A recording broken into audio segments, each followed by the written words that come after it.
The Cowboys snagged the 31-14 victory over the Buccaneers last night, but kicker Brett Maher struggled. He missed 4 extra points before finally making his fifth attempt. The 4 misses are the most extra point misses ever in an NFL game, going all the way back to 1932. After the game, Maher talked about his night. Take a listen. Very fortunate to have the teammates that I do, to be in the locker room, and the coaching staff that I do. They absolutely lifted me up today, so appreciate every single one of them. It's time for me to do my part. I'm Money Maher's biggest fan.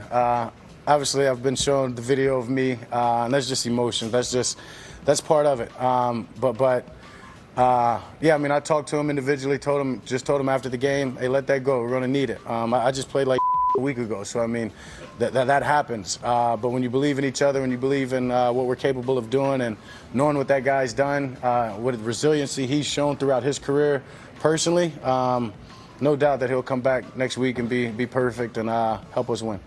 Will you look at some kickers this week? No, we won't. We just he's done enough good ones. Shannon, the Cowboys have some decisions to make. What should they do with Brett Maher? Skip, I'd be lying if I said I don't think they're bringing some kickers in to kick. I think you have to. I think the thing is, Skip, look, it doesn't matter how many good ones he's made. We've seen, Skip, you remember Gary Anderson for the Vikings? I was there. He had missed one all year. I was there in Minneapolis.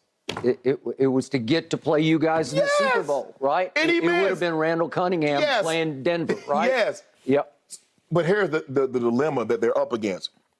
Any available kicker that could possibly be available for the Cowboys, when was the last time he actually kicked in a game? You know, Skip, going out there and kicking on high school practice fields or a soccer field, that's one thing. But to actually line up and to kick in an NFL playoff game is something entirely different. So I get Jerry's reluctancy to actually bring a kicker in and says, okay, Maher, you're done. We're going to let this guy kick. So I don't really think you have a choice in the matter. But to say today, there aren't going to be kickers at Cowboys, where Frisco or wherever they play at practice that, Skip. They're going from Frisco to San Francisco. Okay. Go ahead. But I guarantee you, they're bringing kickers in, Skip. You've got to. They went for it on 4th and 4. They did. They turned down a field goal. He started to trot onto the field. They called him back. Mike Graham, get your, like he was trying to sneak up in the club. Mike McCarthy, get your butt back over here. You got it. And it was a great decision. I understand what Dak said, and Dak is absolutely right. The emotion is high, especially of a game of this magnitude, and you might be liable to say anything. I'm glad there weren't that many cameras around, because there have been some times some defensive guys made it. I'm like, man, what are you doing? I think he yelled, go for effort, too. Go for, yes. Because what do we got to lose? He got no chance of making one. We got a 50-50 chance of getting 2. Skip, they said no kicker has ever missed 4 extra points dating back to 1932. And that's where the official stats started being kept. Yeah. So, and it is not a regular season. He did this in the playoff. He might have this record for a long time. We might be in 2032. And they say no kicker never missed 4 PATs in a playoff game, and it's his. Look, I get it, and Dak was absolutely right. He said that I got to have confidence in him, but Skip, I don't. I hope it doesn't come down to a field goal. I really don't. I really do. I hope it doesn't come down to that, because I'm sorry, he's shaking my confidence in him. Yeah. Skip, he has. It's funny. My friends know not to text me, especially during a Cowboy game. I got bombarded with friend texts, and they were all about Brett the Fret, because he had returned, just like Freddy Krueger. When I least expected it, he returned. You should have closed your eyes, I shouldn't have closed my eyes. So the irony of this is, I did the top of my podcast a couple of weeks back about my pettest peeve about your game. I despise kickers and field goal kicking. Not them personally, just it. Because it's so unfair to your game, the game that you played at the highest level. You were one of the fearless warriors who fight it out for 59 minutes and 59 seconds, only to watch a little former soccer player trot onto the turf and decide the game for you. Right. You might have caught 12 balls for 200 yards. And it doesn't matter because it all comes down to a soccer-style swing of the leg. It's just like a golf swing, and they come and they go. And when they go south, they usually stay south. Right. So I have advocated for years to abolish kicking, but they're not going to do it because it's wildly exciting for all the wrong reasons. See last night. Right.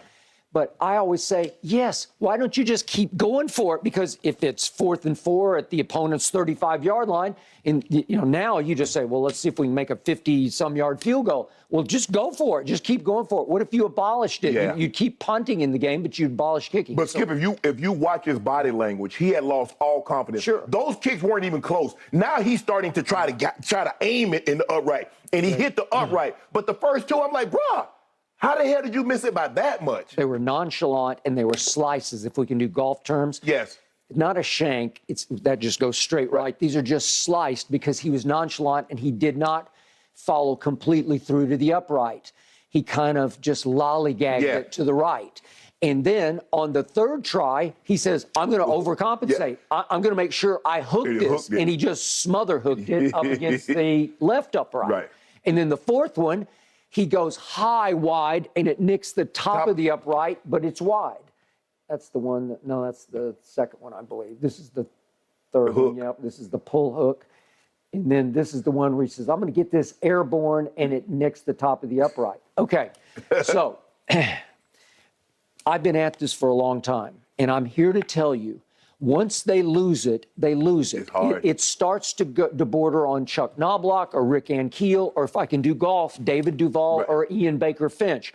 David Duval and Ian Baker Finch got to the point they could not hit their driver in the fairway. They had so many demons. They're changing their swing so much that it's going left, it's going right. It's Army golf, left, right. And they get so bad, they have to quit. Right. Well, usually with these kickers, Coach Lander always used to tell me, it's just like golf. I try to teach the kicker just to do a golf swing, right? Once it goes south, especially at this point in the season. Especially in the game. Right.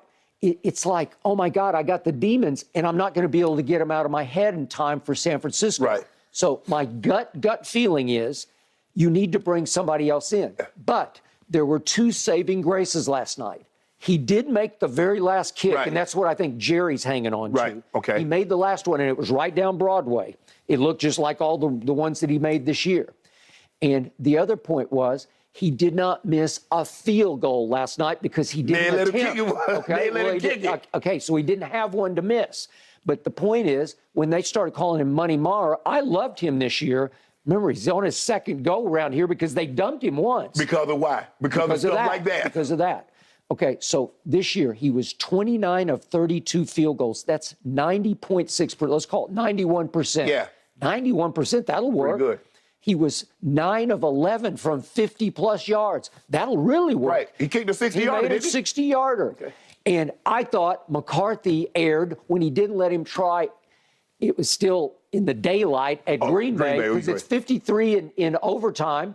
And then I saw that thunderfoot for the Rams at nighttime in much colder temperatures, made one from 56 yards. Right. Well, you might as well let him try because he's got a big leg. Right.